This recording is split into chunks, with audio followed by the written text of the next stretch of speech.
Agradeço a participação de quem nos acompanha. Quem tiver interesse em enviar a sua pergunta poderá utilizar o nosso chat. Lembrando que as transmissões do YouTube sempre apresentam aí um certo delay, aquele ligeiro atraso nas imagens. E eu quero também, já antecipadamente, agradecer o apoio técnico do Elias Moraes Ribeiro, na operação de áudio e vídeo. E eu tenho muito prazer em receber nesse espaço o professor titular da Unicamp, ele que é arqueólogo, antropólogo social, historiador.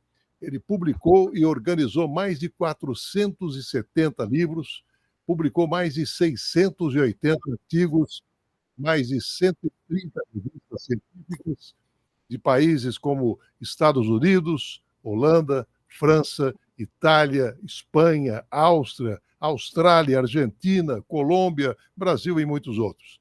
E ele organizou, juntamente com o Cláudio Umpierre Carlan e o Ricardo Luiz de Souza, o livro Encantos de Baco, Vinho e Cultura no Sul de Minas.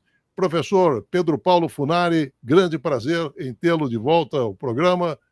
Boa noite, professor.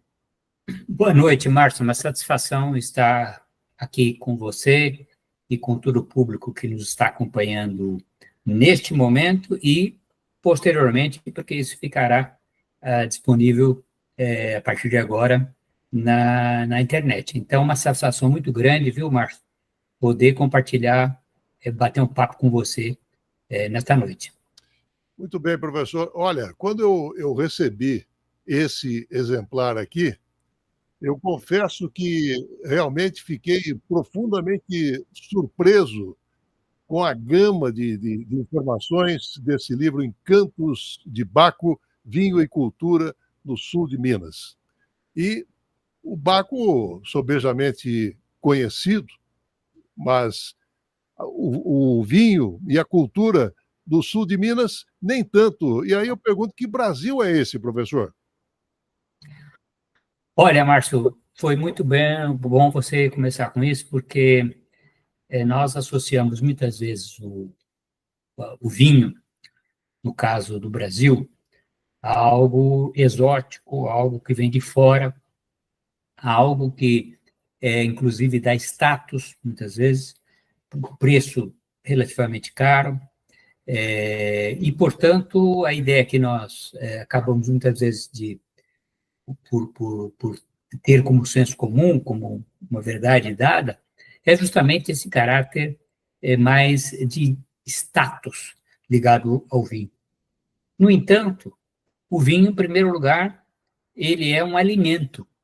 Nos países que têm maior tradição na produção vinícola, como são os países do Mediterrâneo antigo, do Mediterrâneo, quer dizer, a Itália, a Espanha, Portugal, França, mas também a Grécia, os países da Tunísia, Marrocos, ou seja, do norte da África, e mesmo no Oriente, né, no Líbano, em outros países, na Europa Oriental mesmo, Romênia, a Geórgia, essa república que fazia parte da União Soviética, que hoje é um país independente, por exemplo, suspeita-se que tenha sido bem na Geórgia, que fica ali no que era no sul da União Soviética antiga, suspeita-se que tenha sido lá que surgiu o vinho há alguns milhares de anos, a vinificação.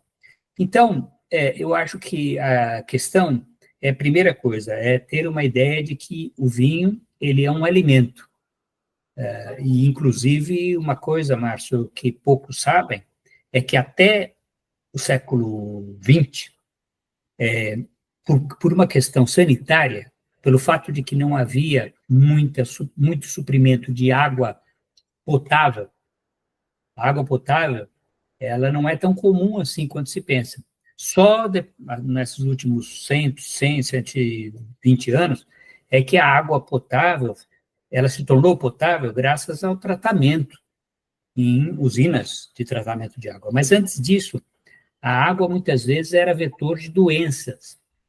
Então, o vinho servia não só como alimento, mas também como uma maneira de você poder tomar água e matar os bichos, e, portanto, a pessoa não ficar doente.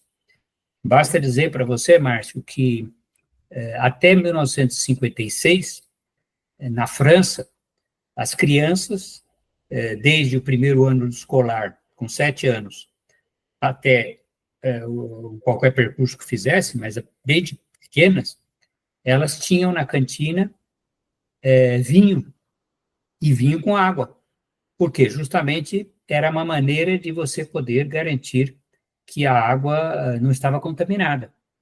Então, vinho é um alimento, é cultura também, porque os povos que usam vinho, que tomam, que fazem, plantam a videira e transformam em vinho, fazem a vinificação pela fermentação, são povos que têm isso como ligado à divindade. Você citou aí o nome do livro, Baco. Baco é uma divindade, Dioniso, em grego, Baco, em latim, é uma divindade que, na mitologia antiga, está ligado justamente a esse processo de vinificação, transformar a uva em vinho. Então, tem esse lado religioso. Um outro exemplo que muitos dos nossos ouvintes e espectadores lembrarão é o surgimento da vinha, do vinho, melhor dizendo, na própria Bíblia, porque está lá, né, no Antigo Testamento, como que com Noé você teve a produção pela primeira vez da uva, fermenta e embriaga. Então, o que significa? Bom, é lógico, não podemos esquecer do vinho no cristianismo, porque no cristianismo faz parte fundamental do sua ritualística, da sua cerimonial, a ceia do Senhor, ou a Eucaristia, que nada mais é do que o pão e o vinho. Então, eu acho que há todo esse aspecto, digamos assim, cultural e milenar, que nos leva ao vinho e que não é, portanto, algo ligado apenas às elites e às pessoas que têm mais recursos. Então, o vinho, ele começa como algo popular, ou seja, as pessoas tomavam o vinho como alimento no dia a dia, como purificador da água. Na alimentação, desde que surgiu o vinho há milhares de anos, servia como complemento alimentar junto com outros, principalmente o trigo, na forma de pão, principalmente, mas não só, mingau, sopas também, né, de trigo, de tal maneira que, primeira coisa que eu digo, é uma coisa que não é só de elite. Você falou aí de sul de Minas. Então, sul de Minas. Aí é importante lembrar de 2 aspectos a respeito do vinho no Brasil e em Minas Gerais. Então, eu queria até aproveitar e perguntar como é que o vinho chegou no Brasil, professor? Exatamente, era isso que eu ia falar para você. Muito boa pergunta, porque o vinho, ele chega com a colonização, no caso aqui nosso, portuguesa.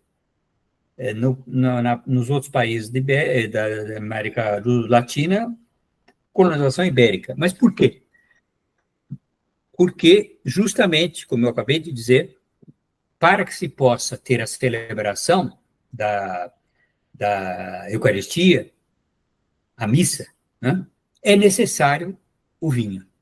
E aí, nos séculos XVI, XVII, XVIII, era muito caro importar vinho, e muito difícil. Então, a primeira entrada da cultura da uva e essa transformação em vinho, ela é feita desde o início da colonização para fins religiosos, no mínimo. Então, essa é uma primeira informação importante. Segunda informação é que, como a gente pode imaginar, a uva, ela não não está adaptada a climas, por exemplo, mais quentes, úmidos, como é o caso de boa parte do Brasil. Então, aqui nós tivemos, desde o início, não, a introdução de uvas adaptadas ao clima e ao ambiente, que permitem a vinificação, porque toda uva ela permite ser fermentada, então ela pode ser fermentada e se transformar em vinho, mas essas uvas são uvas que não são tradicionalmente produtoras de vinho. Então, as vinhas produtoras de vinho, que são o nome científico é Vitis vinifera, a uva que produz vinho, são castas do Velho Mundo, especificamente, como eu disse, da Europa e do Oriente Médio. Então, hoje nós conhecemos muitas, né? Cabernet Sauvignon, Merlot, e todas as outras que vocês veem no supermercado, né? Tem lá o nome da uva. Então, Márcio, eu acho que esse é um primeiro ponto. Agora, o segundo ponto que você falou bom, e como que chegou no Brasil o vinho propriamente? O vinho, não o vinho da igreja, porque o vinho da igreja é o vinho da igreja, é o vinho da missa, mas o vinho canônico, né? Mas afora o vinho canônico, você perguntou, mas e o vinho do dia a dia? Bom, então aí já é outra história, porque o vinho do dia a dia ele vai ser introduzido no século XIX com a vinda de imigrantes, principalmente italianos, mas não só, que vieram para cá, vieram para o sul do Brasil, Rio Grande do Sul, mais conhecido, né? Vinhos gaúchos, mas também em outras regiões do Brasil, como exatamente no sul de Minas. Então, a chegada desse vinho de uso cotidiano ao sul de Minas se dá num movimento histórico que é o seguinte: há um avanço da cafeicultura no século XIX e de outras culturas pelo interior, a estrada de ferro, também chegando no final do XIX e início do XX, isso fez com que imigrantes, em geral, italianos em particular, fossem para lá, para o sul de Minas, e levando um aspecto cultural, que é a produção de vinhos. Uhum. Professor Funari, eu queria fazer uma ponte aí, exatamente porque uma informação interessante do livro, mostrando que lá em 1939, né, a cidade de Andradas, ela tinha 46 adegas, e a maioria dessas adegas eram de oriundi, ou seja, de origem italiana, né? Italianos e os seus descendentes. Agora, o curioso, por outro lado, é que, considerando 46 adegas, existiam apenas 101 pessoas regularmente empregadas, oficialmente empregadas. E isso pressupõe aí que teríamos uma parcela muito importante de mão de obra invisível, né, professor? Exatamente, porque o que acontece aí é o seguinte, é que essa produção, bom, primeiro dizer que a produção de vinho, ela chegou de maneira familiar para o consumo dessas famílias. Então, o objetivo não era tanto alimentar o mercado, até pelas dificuldades de transporte. Porém, você citou uma data importante aí, 1939. O que acontece? Durante esse período do Estado Novo, que era o governo ditatorial capitaneado pelo Getúlio Vargas, ele governou de 30 a 45, mas em 37 ele implanta um regime chamado Estado Novo, um regime forte.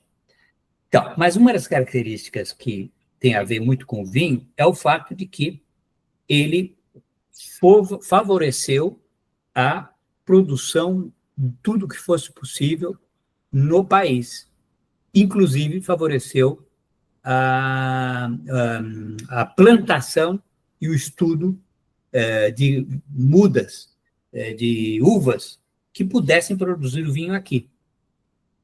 Isso explica, Márcio, que justamente nesse período tem havido um crescimento grande da produção de vinho também no sul de Minas. Ou seja, porque houve um incentivo para isso. Outra coisa, essas uvas que eram plantadas eram uvas locais. Portanto, não eram vinhos que a gente chama hoje em dia de vinhos finos e caros. Eram vinhos com uvas americanas, que são assim chamadas, uvas americanas, em geral, engarrafadas em garrafões. Então, vinhos mais baratos, de maior de consumo coletivo, né? E que, portanto, inaugurava uma nova seara de produtos aqui. Tem um outro aspecto também, Márcio, que vale lembrar, que é o fato de que o vinho ele entrava como uma espécie de bebida que não é a cachaça. Por quê? Qual o problema da cachaça? A cachaça é barata, paga impostos, produz em todo lugar. Muito bom. Mas, evidentemente, nós sabemos que o problema da cachaça é justamente o alto teor alcoólico, e que isso pode gerar bebedeira, essas coisas. Então, o vinho, como um alimento, um grau alcoólico baixo nos garrafões, era também uma coisa a ser incentivada. Agora, você fez uma pergunta muito específica, que é a respeito do número de vinícolas e dos trabalhadores. Aí tem diversos fatores, Márcio. O primeiro fator é muitas vinícolas, porque elas eram micro, eram pequenas empresas, não produziam tanto, familiares. Mas há um segundo fator, é o fato de que essa mão de obra ainda não estava, em grande parte, cadastrada, quer dizer, não havia, a carteira de trabalho foi justamente desse período, começa aí. Então, na verdade, o número de pessoas efetivamente trabalhando não corresponde àqueles registros oficiais.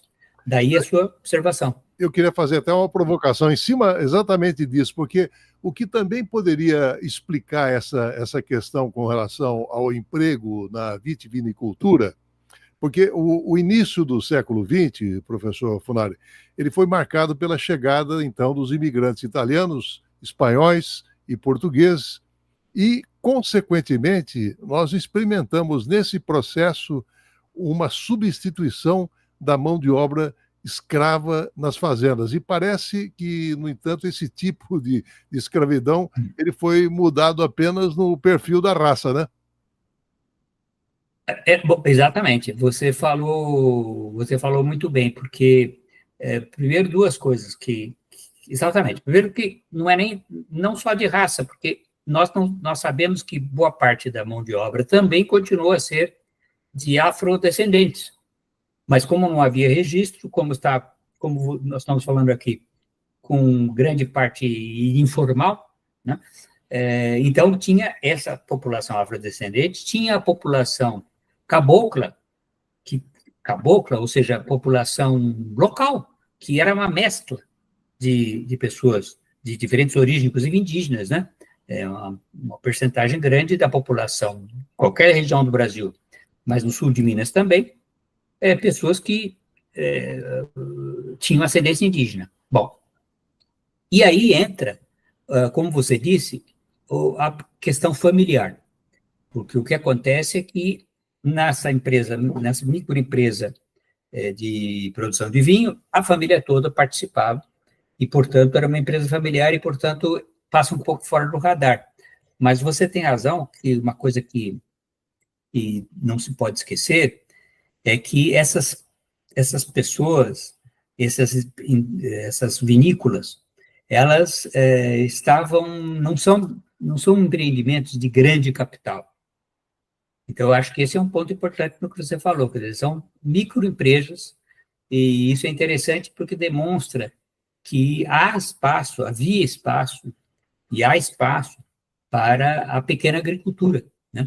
Então, eu acho que isso é um fator que também no livro nós ressaltamos, Márcio.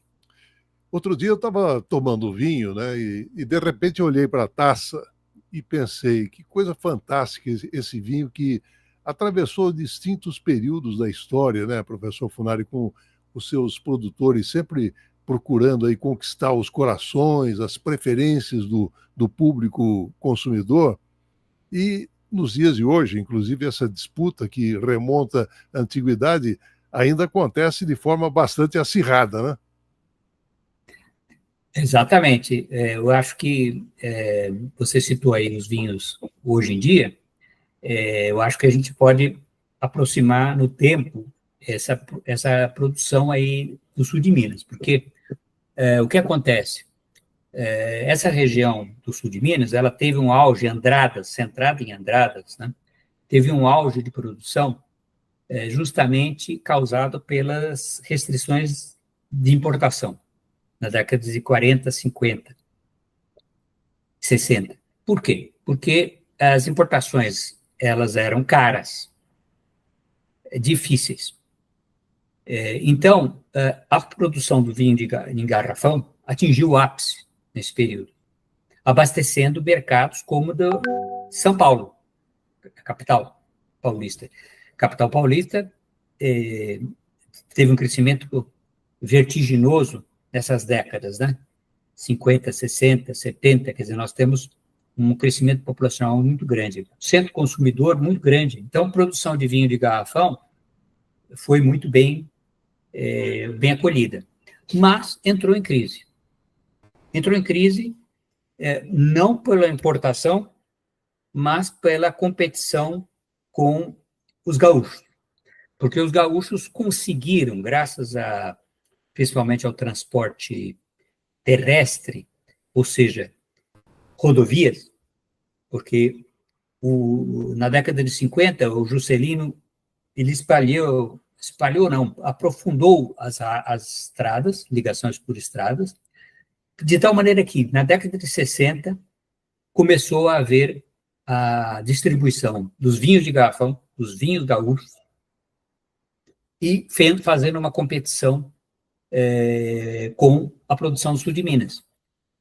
Não só, evidentemente, porque tem outras regiões de São Paulo, como São Roque, que produz vinho hoje também, mas esse produto gaúcho chegou com preço competitivo e boa qualidade. Então, isso acabou levando ao declínio da produção vinícola no sul de Minas. Porém, Márcio, esse livro... O senhor falou do Juscelino, tem até um aspecto pitoresco, porque tinha a festa do vinho lá, né, em Andrada. Isso, né? Em Andrada, exatamente. O Juscelino, ele foi como o juiz da competição, né? Exatamente, porque o Juscelino, além de ser mineiro, era um político, né? Era uma pessoa bem antenada com esses movimentos, com essas festas, né? Com coisas sociais, assim. Então, mas a questão é que, embora o Juscelino tenha ido à festa, o fato é que a estrada que ele também ajudou a criar acabou levando a uma declínio do vinho de garrafão, do sul de Minas. Então, o livro, ele reflete outra realidade, um outro momento, que é o momento que nós vivemos hoje. E esse hoje vem de quando?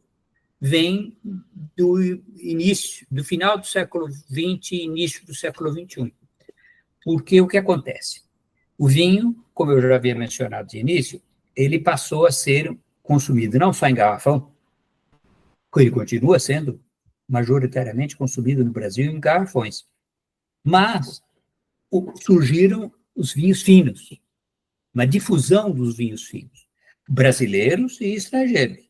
Primeiro brasileiros, produzidos no Rio Grande do Sul, e depois com as importações que caíram de preço, por diversos acordos comerciais entre o Brasil e, por exemplo, Brasil, Chile, Argentina, por exemplo, tem isenção, mesmo os países europeus como eles têm um grande excedente de produção de vinho, eles conseguem exportar a preços baixos.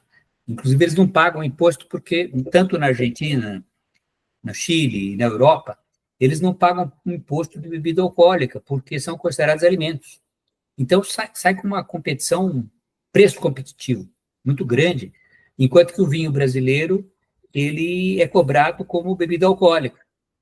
Então, ele sai em desvantagem em relação a um vinho de outro lugar. Bom, mas isso não muda que os vinhos finos, então, começaram a ter uma demanda muito maior. Só para dar um exemplo, podemos dizer que na década de 60, era difícil encontrar vinhos estrangeiros num supermercado, no mercado, porque primeiro era mercado, depois ele virou supermercado, mas era difícil de encontrar. O que se encontrava eram vinhos brasileiros, quando havia vinho fino. Depois, na década de 70, principalmente 80, 1980, você já tem presença cada vez maior de vinhos finos, sendo que no final do século XX e início do século XXI, no momento que nós vivemos, o vinho estoura como aquilo que eu havia dito antes, como prestígio. Quer dizer, é uma coisa que, se você vai receber uma pessoa na sua casa, você pode oferecer cerveja, naturalmente, mas você pode, dependendo da circunstância, né? Um vinho. Então, a garrafa, o vinho em garrafa, e não mais o vinho em garrafão. Não só o vinho em garrafão. Agora, isso, professor, pode falar, fazendo Márcio. uma ponte aí também, interessante, eu abordei esse assunto com o Idinir na nossa live anterior, né? E é uma coisa que tem acontecido assim com muita recorrência, muita frequência, porque antigamente, quando você ia ao cinema, até mesmo, até por volta de 1990, né, era muito comum nos filmes o consumo de uísque. E agora você vê exatamente um consumo generalizado do vinho. Qualquer que seja a situação, a ocasião, o vinho está presente no filme. Exatamente. Filmes, novelas, né? Essa semana que passou, nós estivemos no cinema, aqui em São Paulo, e junto de pipoca e outras coisas, tinha lá garrafa de vinho para você levar para dentro da sala de exibição. Vinho tinto e vinho branco. Então, é exatamente isso. Quer dizer, você tem uma popularização do vinho fino. É isso. A popularização do vinho fino. Vinho de uvas viníferas. Bom, isso é que abriu a oportunidade para que Minas se destacasse. Por quê? Porque em Minas houve, por parte de órgãos oficiais, da produção de novas técnicas de vinificação e principalmente de acompanhamento das uvas. Então, isso significou uma revolução, porque, primeiro, testar diversas uvas. Então, você tem as uvas, como eu disse, você tem Shiraz e outras uvas, inclusive Carmener, e uvas, inclusive, algumas brasileiras, que não são as vinhas viníferas, mas mesmo assim deram bom resultado, graças a esse tratamento genético, digamos assim. E aí entra a Epamig, né? A Epamig é uma empresa mineira de vinho, mas, portanto, é uma empresa especializada no tratamento das uvas. Então, primeira coisa, eles melhoraram as uvas, fundamental. Esse foi o primeiro passo. Mas o segundo passo foi o revolucionário. Foi o fato seguinte: mudaram o sistema de colheita e de poda. Por quê? Porque a uva, no nosso país, ela, no ciclo natural dela, é que ela seja colhida no verão, que no nosso caso é um período chuvoso, úmido e chuvoso. O que acontece? Quando você colhe a uva nesse período, que é o período normal, a qualidade dessa uva para fazer vinho não vai ser a mesma de um lugar seco. Porque nos outros países, seja na Europa, seja na África do Sul, seja no Chile, na Argentina, a colheita é feita no período seco.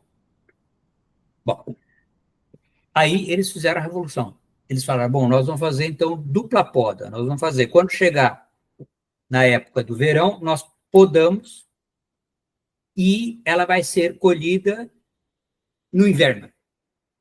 Julho, inverno. Isso significa que, primeiro, é seco, o período é seco. Depois, outra característica importantíssima para o vinho é a variação térmica para as uvas. As uvas, elas de noite, elas têm uma temperatura baixa, porque é uma região alta, sul de Minas, região de altitude. Então, as noites são frias, os dias são ensolarados e, portanto, secos. Secos, ensolarados, é o perfeito para que a uva saia muito concentrada. Então, quando se colhe isso, em agosto, está perfeita para se vinificar. Essa foi a revolução. E essa revolução foi feita, portanto, na EPAMIG. Primeiro na EPAMIG e depois foi levada pelas empresas, pelas vinícolas, né? E do sul de Minas, começou em Minas, mas não ficou restrita a Minas. Do sul de Minas foi para São Paulo, nós temos no interior já isso, aqui de São Paulo, e também foi para o Nordeste, e foi também para Brasília. Quer dizer, hoje em dia, nós temos a produção de de colheita do inverno em diversas regiões do Brasil. Embora a mais conhecida e a mais desenvolvida é a de Mineira, porque foi ali que surgiu, né? No sul de Minas. Eu queria voltar um pouquinho no tempo, professor, porque lá em 1911, em Andradas, se produzia por volta de 50 mil litros de vinho. E, nesse momento, começaram, então, a surgir as primeiras máquinas e também ferramentas para a fabricação do vinho, como é o caso da esmagadeira de uvas, né? Mas, nesse momento, o governo também começava a demonstrar uma certa preocupação com algo que já está predominando nos dias de hoje, ou seja, a falsificação de vinhos. E o que poderia, inclusive, contribuir naquele momento, lá por volta de 1911, para se pensar também na importação do vinho, professor. Bom, exatamente. Eu acho que esse aspecto da falsificação, primeiro que digamos, é um problema inerente, digamos assim, de qualquer atividade humana, né? Que tenha visando o lucro. Então, isso acontece mesmo, e recentemente mesmo houve um caso aí, vinhos franceses, que falsificados, né?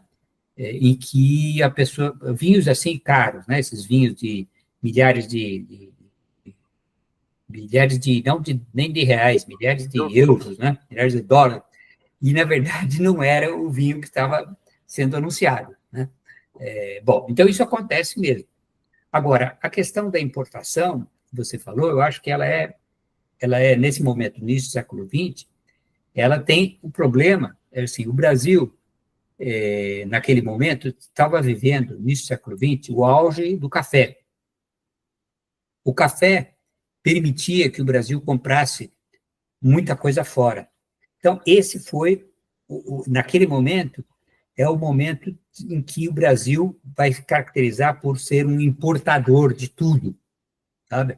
Então, de tal maneira que as pessoas... Porque você imagina, não é que nem hoje. Hoje, nós importamos também da China, por exemplo, uma quantidade imensa de coisas, né? Mas nós estamos falando de uma tecnologia completamente diferente, né?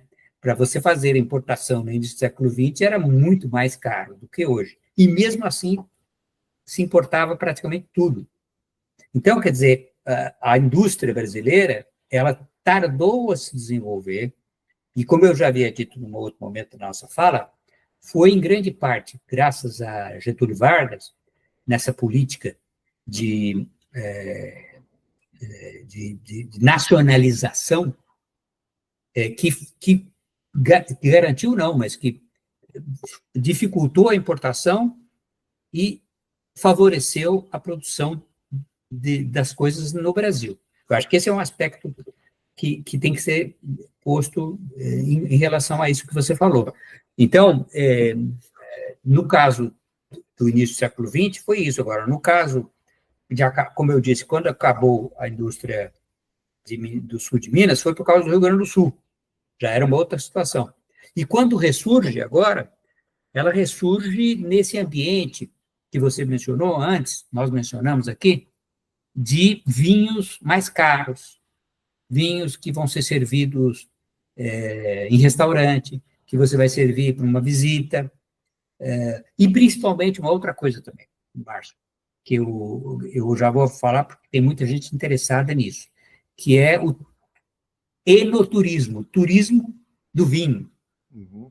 Porque nós temos aí, basta você entrar em qualquer questão de roteiro de viagens, está lá, Chile, Argentina, Mendoza, quer dizer, você fazer uma viagem com o vinho como tema, você visitar as vinícolas, provar os vinhos. Bom, na Europa nem se fala, né? Mas eu estou falando aqui dos nossos vizinhos que são mais próximos.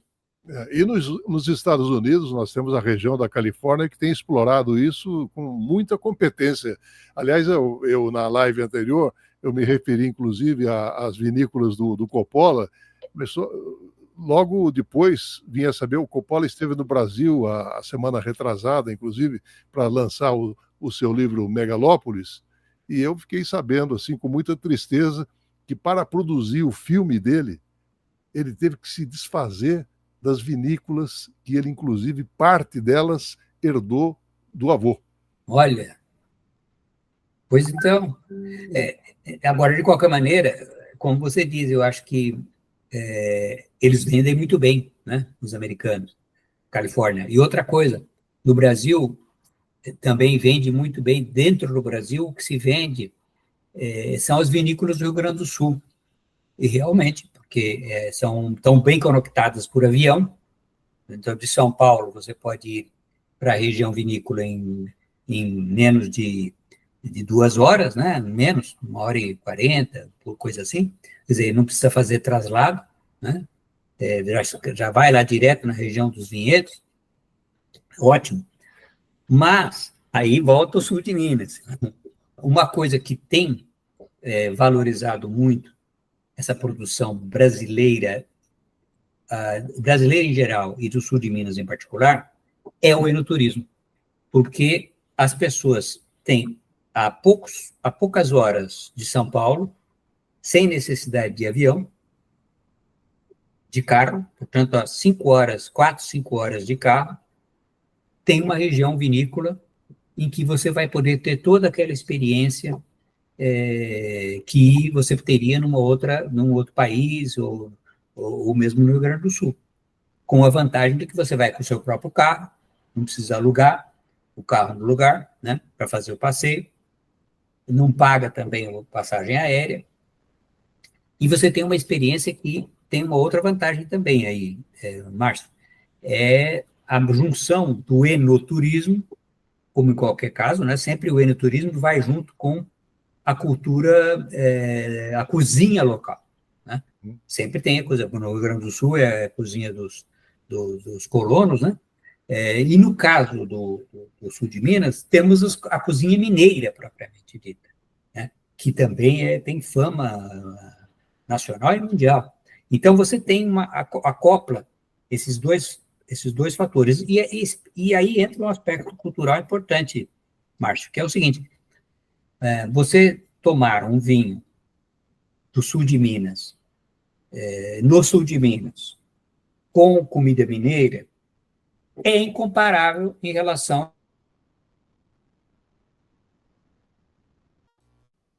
é ótimo, vamos tomar em casa, sim, mas a experiência de ir até o local, de você frequentar o vinhedo, você frequentar uma comida diferente, isso é o grande chance do enoturismo. Então, eu queria aproveitar essa sua colocação, professor Funari, considerando a importância da própria bebida, o vinho, quais seriam exatamente os fatores determinantes de não se valorizar os aspectos culturais dessa produção, que não deixou de ter a sua relevância política e também econômica? Então, eu acho que o aspecto cultural do vinho, ele tem sido crescentemente valorizado, porque justamente a gente vê que, assim, o enoturismo é uma máquina que movimenta uma economia muito grande. Por exemplo, no Rio Grande do Sul, na Argentina, no Chile, para ficar aqui no nosso lado, né? Para ficar aqui na região mais próxima de nós. Então, eu acho que existe. O que eu acho que é o problema que você está aventando aí, Márcio, é que é difícil de você conseguir que esse enoturismo, essa atração cultural, ela saia daquele único eixo. No nosso caso, do Brasil, o eixo é Rio Grande do Sul, e especialmente a Serra Gaúcha. Porque aí você tem o voo de avião, que já para na Serra, e você pega um carro, aluga o carro e vai pelas vinícolas. Está perfeito, é bom, é muito bom. Quando você vai fazer isso em outras regiões, você enfrenta esse problema. Eu confesso para você que, quando eu comecei a trabalhar com o tema do vinho no sul de Minas, eu sequer conhecia que havia produção de vinhos finos no sul de Minas. Então, veja, no meu caso, sou uma pessoa interessada. Então, e os nossos autores aqui do livro, a mesma coisa. Os nossos autores, não, nós que somos os organizadores do livro, o professor Carlan, por exemplo, ele é do Rio Grande do Sul, ele gosta de vinho, mas ele conhecer a região e as vinícolas da região quando se tornou professor lá em Alfenas. Então, eu acho que o grande obstáculo aí, e o nosso livro procura contribuir para isso, para superar esse obstáculo, é fazer com que essas informações cheguem a um público maior, para ter acesso a toda essa riqueza cultural. Quer dizer, o fato de você ir tomar um vinho, não é tomar um vinho, é uma experiência enológica, uma experiência cultural. É você conhecer uma região, o seu povo, seus costumes, famílias. As famílias ali do produtoras na região de Andradas, por exemplo, elas têm histórias para contar dos seus antepassados, de como que eles introduziram o vinho. Então, quer dizer, é toda uma experiência insubstituível, uma experiência insubstituível. E é isso que motiva a grande parte do turismo, porque o turismo, digamos assim, tradicional, que é aquele em que a pessoa vai para um local que é igual no Brasil, na França, nos Estados Unidos, que, por exemplo, o resort, né? Resort. É um local que você vai e você pode estar na Bahia, pode estar no Mediterrâneo, pode estar na Indonésia. Então, é outro tipo de experiência. É uma experiência que você vai encontrar sempre a mesma coisa. Sempre os mesmos produtos. E ao contrário, o que o turismo pode produzir de aspecto, digamos assim, criativo para as pessoas, aspecto em que as pessoas crescem, é justamente em conhecer o local. Né? O vinho é um exemplo, mas se nós formos pensar, eu estou falando do sul de Minas, uma viagem para o sul de Minas, ela não, eu falei aqui da culinária e do vinho, mas o café, né? Acabamos de publicar nosso trio, acabamos de publicar um outro livro sobre o café no sul de Minas. E, justamente, o café é outra experiência, não só gustativa, não só, mas a viagem em si, como a cultura toda ligada ao café.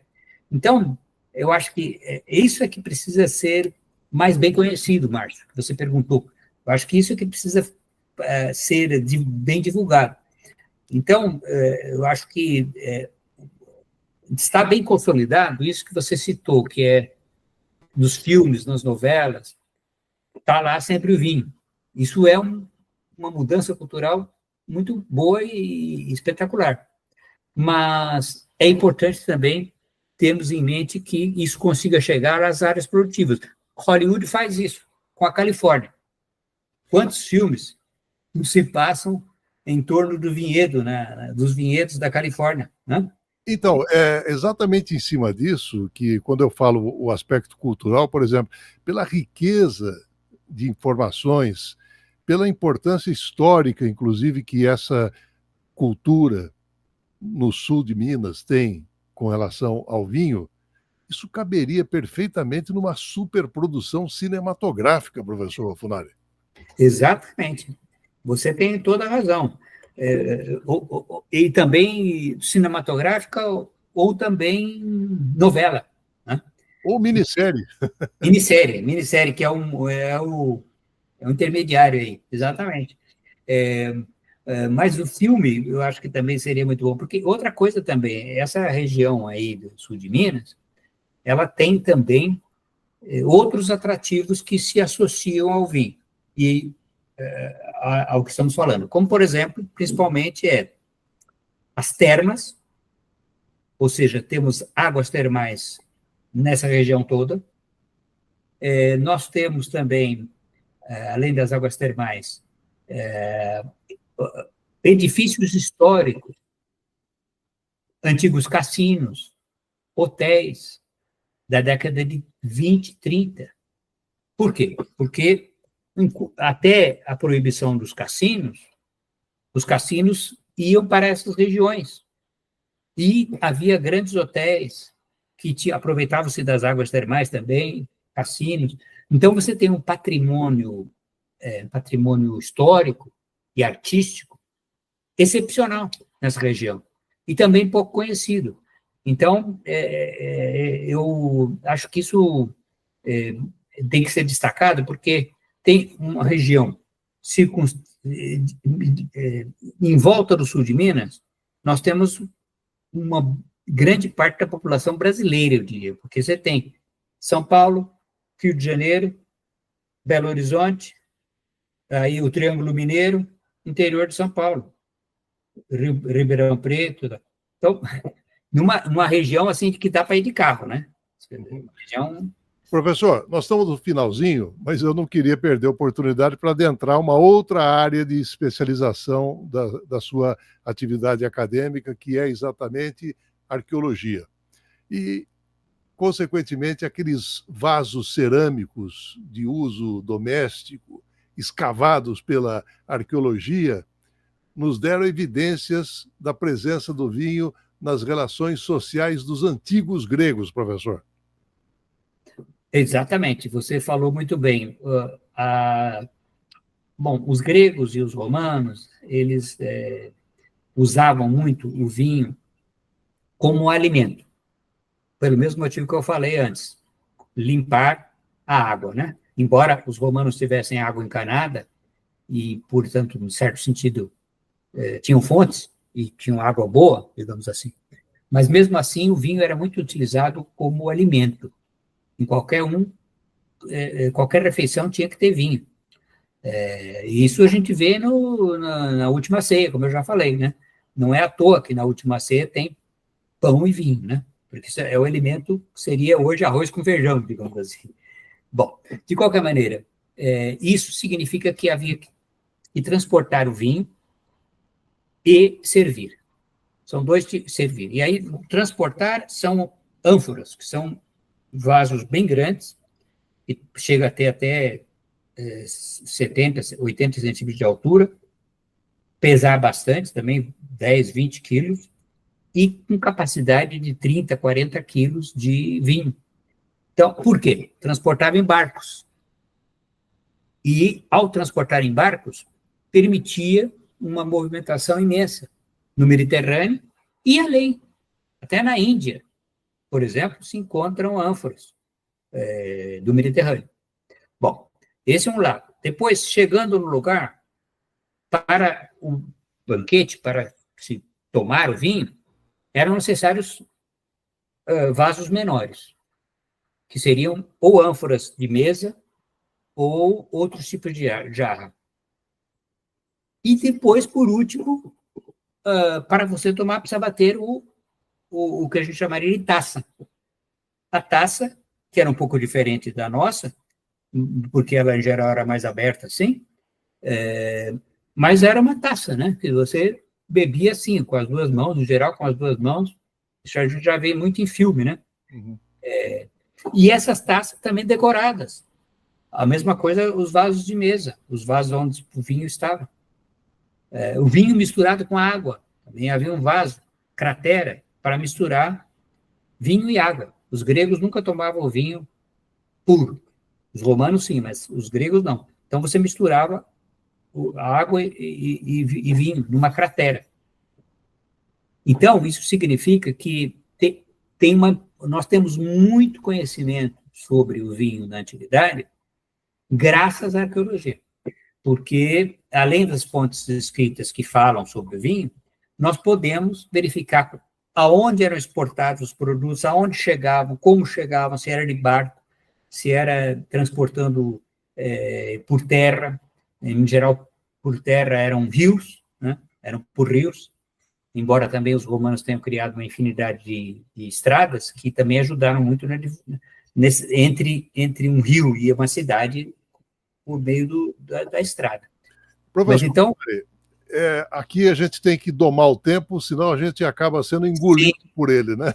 É verdade, eu sou professor, falo muito. E a gente teria muitos outros aspectos a serem abordados, e eu quero agradecer muito aí, foi um prazer muito grande poder contar com a sua participação, e parabéns pelo seu brilhante trabalho, professor. Olha, eu que agradeço, Márcio, você é um herói aí na sua divulgação científica, acadêmica e intelectual. Sou um fã seu dos seus programas e dos convidados que você sempre leva. Então, parabéns, viu, Márcio? Muito obrigado, professor Pedro Paulo Funari, historiador da Unicamp. Muito obrigado a Elias Moraes Ribeiro, na operação de áudio e vídeo. Estaremos de volta no mês que vem com uma nova live sobre filmes e vinhos. Até lá.